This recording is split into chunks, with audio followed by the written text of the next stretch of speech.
Is Obasanjo truly Tonto Dike's father-in-law? And why did peace suddenly enter in a marriage Nigerians had already buried with full burial rites? Nigerians practically shut down when Tonto Dike and her ex-husband, Olakunle Churchill, were seen smiling together after years of premium dragging.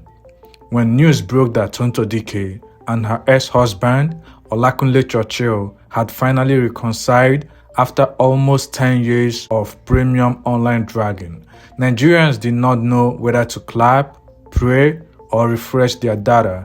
Some people shouted, "Finally." Some shouted, "Jesus has done it," while others quietly whispered, "This Nigeria is truly a movie." The same couple that once turned Instagram into a boxing ring and blogs into emergency rooms were now smiling together like secondary school sweethearts that reunited during alumni meeting. To understand why Nigerians are this invested, you have to go back to 2015, the year the wedding shook the internet. At that time, Tonto Dike was Nollywood's certified bad girl, the one that did not send anybody and did not pretend to be what she was not. Churchill arrived with soft-spoken confidence, clean suits, and an aura that suggested old money, generational connection, and powerful backing. Nigerians quickly concluded that Tonto Dike had married into serious wealth. Some even added political pedigree to it because rumors were flying that Obasanjo was the father in question. The marriage was hyped like the wedding of the decade. People were analyzing Asebi, location, guest list, and even body language. For a moment, it looked like a fairy tale, but Nigerians know that some fairy tales only last until NEPA takes light. By 2017, just 2 years later, the marriage crashed with a sound that echoed across social media. What followed was not silence or maturity, it was war. This was not your average celebrity breakup, where people issue joint statements and disappear. This one came with interviews, petitions, screenshots, accusations, counter-accusations, and emotional breakdowns. Allegations of domestic violence, emotional trauma, psychological abuse, manipulation were thrown around like sachet water at a protest. Social media became the courtroom, and bloggers became judges. Every week came with a new revelation, and Nigerians were fully seated. The feud eventually spilled into their co-parenting situation. Their son became a silent victim of a very loud war.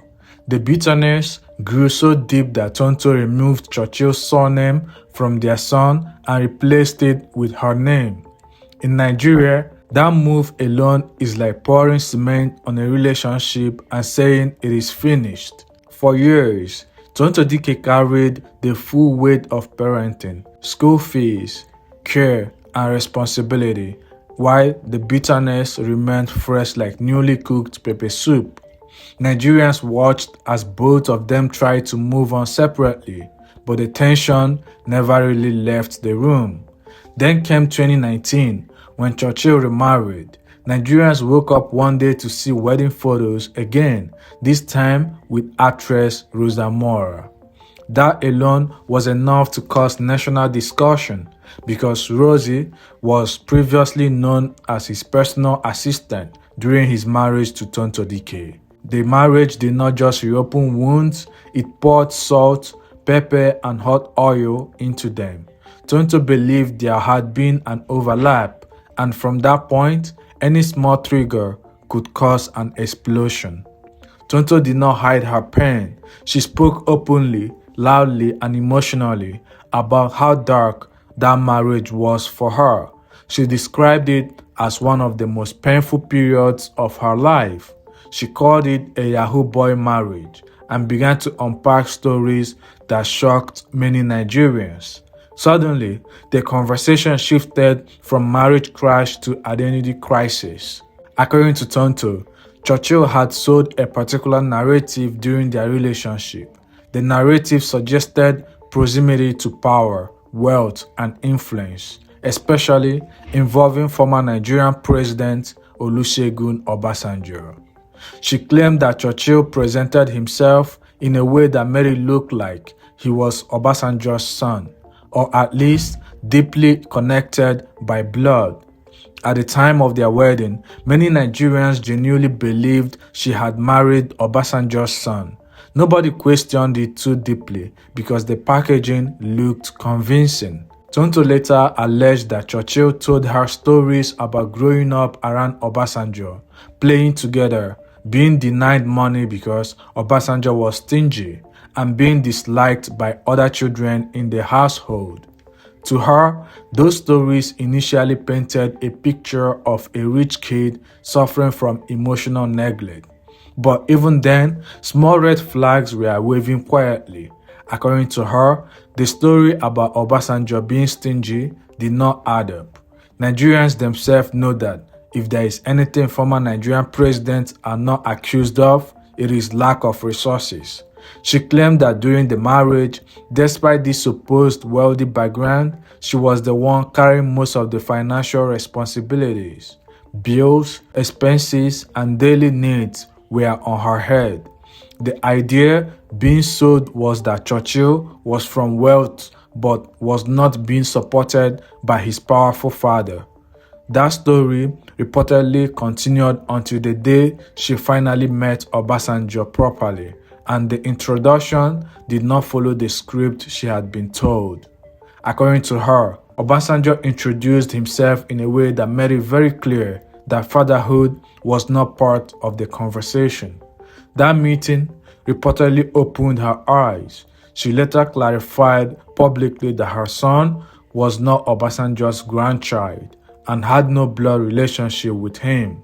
The internet shook again. Nigerians that once shouted first son-in-law started clearing their throat. She went further to allege that Churchill deceived her into believing Obasanjo was his biological father. Reports later emerged that Churchill was raised by his grandmother in Ondo State and was adopted by Obasanjo, not biologically related. In Nigeria, adoption and blood relation are two very different things, especially when marriage, expectation, and public perception was involved. The confusion alone was enough to fuel years of online argument. At that time, Tonto did not hold back. She openly accused him of fraud and deceit. Nigerians picked sides. Some supported her, some defended him, and some just enjoyed the drama with popcorn and data. The story became one of those Nollywood tales that never truly ends because every few months something new would surface. Then, suddenly, peace entered like unexpected rainfall in dry season. Photos surfaced of Tonto Dikeh and Churchill together. Smiles were exchanged. Body language was calm. There was even a kiss that sent bloggers into overnight. Immediately, questions started flying. Has he left his wife? Is love returning? Or is this another episode in never-ending series?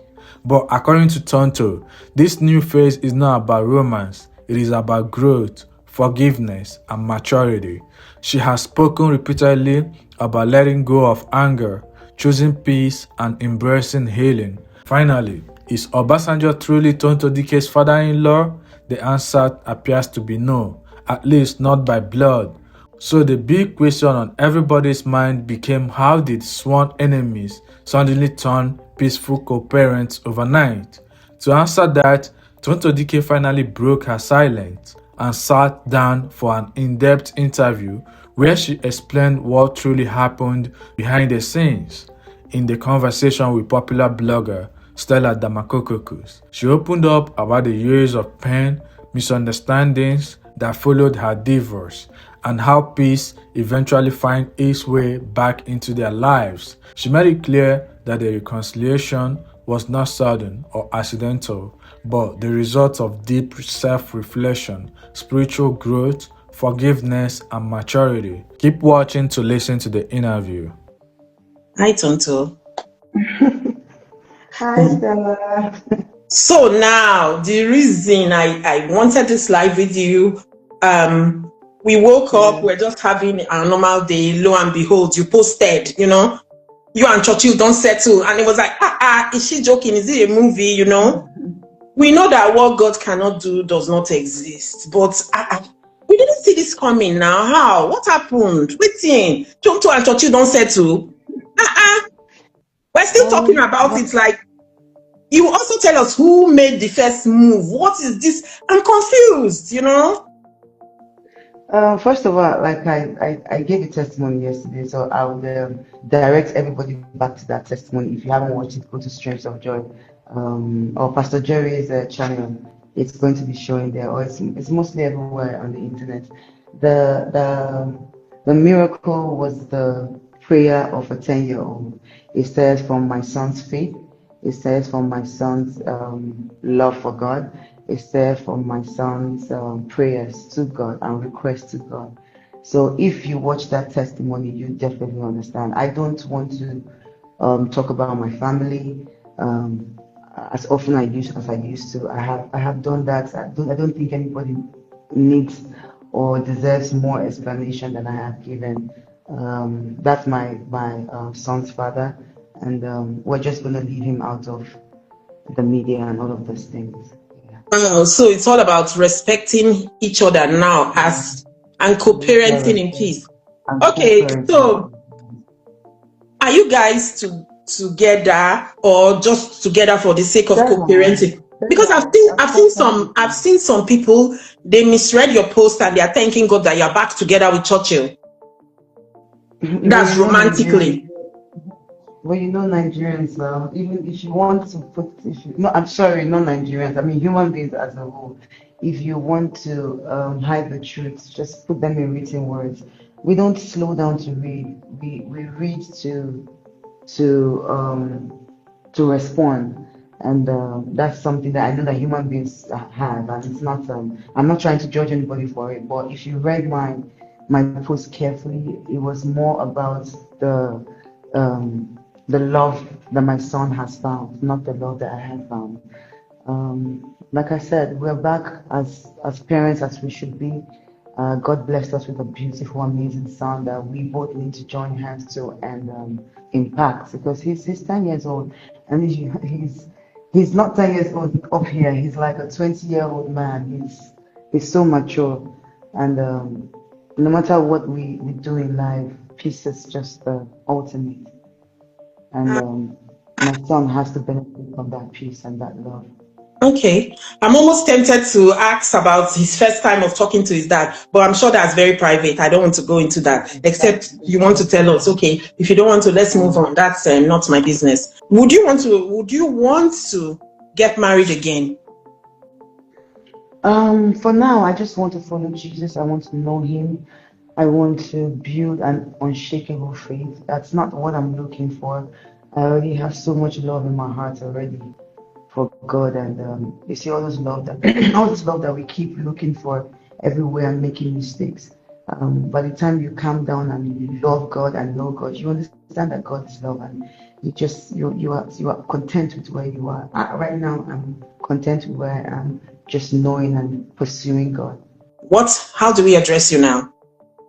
My name remains King Tonto, and just to clear the air, I think some people have a lot of misconception about what the king is. It's not a title. It's not a masculine disrespect or trying to drag, the male egos or something. No, it's a broad name for my son. So it's just the name that I loved, and to maybe identify with my son more. So it sticks and it stays. It stays. So you're still King Tonto Dikeh without gender reference. You're just a king. It's just the name. I'm a female, so.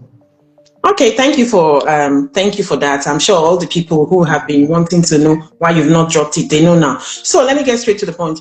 You are born again. Pardon my use of the word again, because you've gone down this road before, and you went, it was loud, and then you went back into the world. This time, is it permanent?